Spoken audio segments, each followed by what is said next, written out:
Hi, it's me again with CorelDraw Tips and Tricks. Somebody sent me this border or whatever you want to call it. You can tell it's a bitmap because it's got a gray bounding box. We're just going to draw it, and there's a couple of things to do to make it perfect. We're going to draw a square, and I'm going to hit P, put it in the center of the page. I'm going to bring in an indexing line, and I've got to turn on my indexing line. Well, I already practiced, so there it is. But there's the new one. I'm going to hit P. Now I'm going to rotate it a negative 45 degrees. That angle. The indexing lines are going to help us keep it perfect. So now what we need to do is take our rectangle or square and go up to Object and convert it to a curve.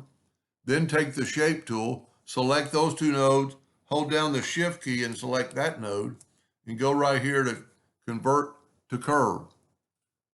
Now just take this and bring it in and see how the indexing line, it'll actually snap to there.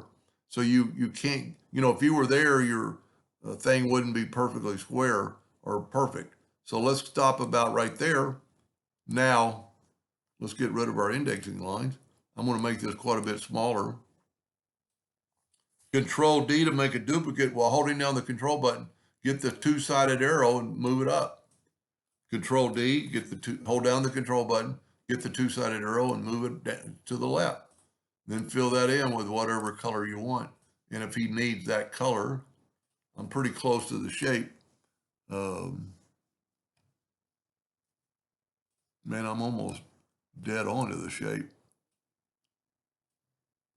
And you can make it that color if you wanted by going to the color eyedropper tool, taking a sample and putting it there. But look at the difference between vector and bitmap. Anyway, I hope that helped him a little bit. Thank you for watching.